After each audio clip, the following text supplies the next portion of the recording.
Bonjour à tous, aujourd'hui on va s'intéresser à utiliser l'échelle d'une carte et être capable de la convertir sous la forme 1 sur quelque chose. Si jamais vous voulez chercher l'exercice, vous pouvez mettre en pause.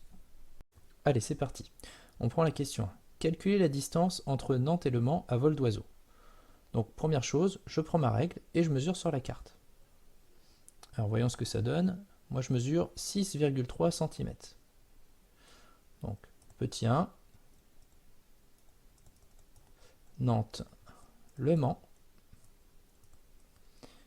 donc 6,3 cm. Donc sur la carte.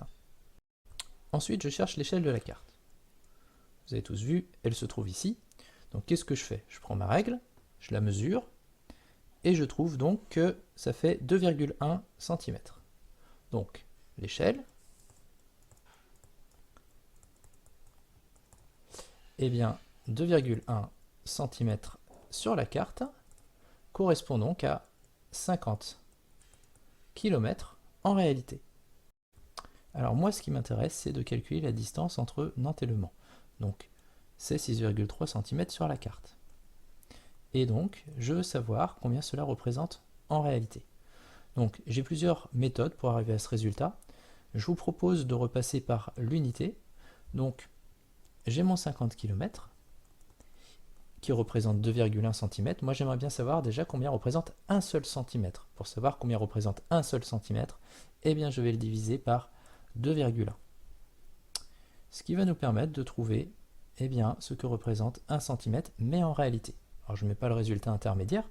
Une fois que je sais combien représente 1 cm en réalité, eh bien pour trouver ce que représente 6,3 cm, eh bien j'ai juste à multiplier par 6,3 et j'aurai mon résultat.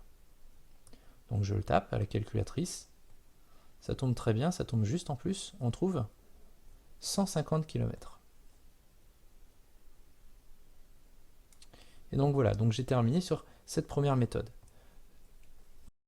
Alors ici, vous avez encore une deuxième méthode qui permet d'arriver au résultat assez facilement.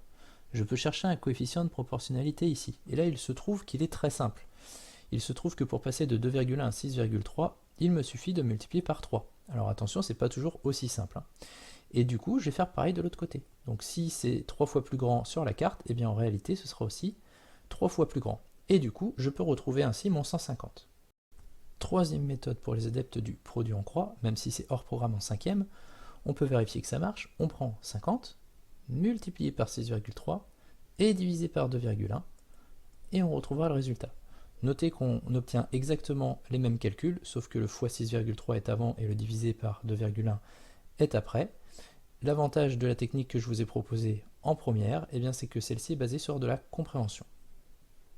Dernière petite interprétation que je voulais vous montrer, c'est que le x3 qui est ici correspond au nombre de fois où vous allez pouvoir prendre votre échelle, qui est ici, et la mettre entre le trajet Nantes-Le Mans, donc qui est ici, que je vous ai séparé par 3 morceaux de part égale qui correspondent chacun à 50 km. Passons à la question 2. Mettre l'échelle de cette carte sous la forme 1 sur quelque chose. Qu'est-ce que ça veut dire? Eh bien, je vais chercher 1 cm sur la carte représente combien de centimètres en réalité. Donc moi je vais reprendre mon échelle. Donc mon échelle, qu'est-ce qu'elle me dit? Elle me dit que 2,1 cm correspond à 50 km en réalité. Donc dans un premier temps, eh bien, je vais tout mettre dans la même unité, puisque je veux savoir ça représente combien de centimètres.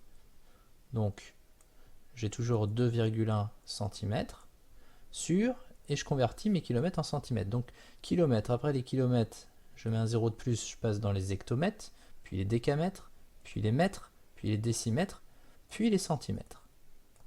J'obtiens ainsi, si je mets des petits points pour me repérer, 5 millions de centimètres. Ensuite, moi, je veux ma correspondance pour 1 cm. Qu'est-ce que je vais faire? Eh bien, je vais diviser mon numérateur par 2,1 pour obtenir pour 1 cm. Et comme j'ai divisé mon numérateur par 2,1, je vais aussi diviser mon dénominateur par 2,1 pour garder une proportion égale. Finalement, après calcul, je trouve 1 sur, donc environ 2 380 952.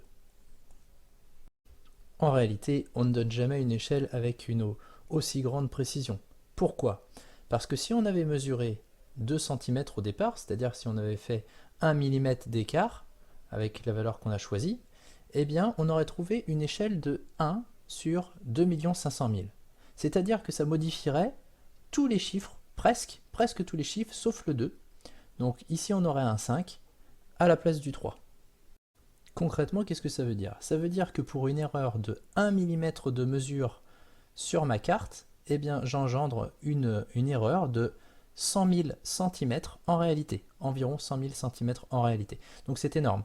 Donc l'idée c'est de se dire, je vais prendre plutôt une valeur approchée. Donc je vais prendre à 100 000 près, qu'est-ce qui se rapproche le plus de 2 380 000? Eh bien la valeur la plus proche ce sera 2 400 000.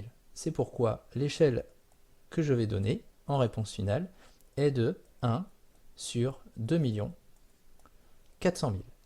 Cette échelle signifie que le plan est 2 400 000 fois plus petit que la réalité. Et bien voilà, c'est terminé. J'espère que cette vidéo vous aura plu et je vous dis à très bientôt sur Math & Capt.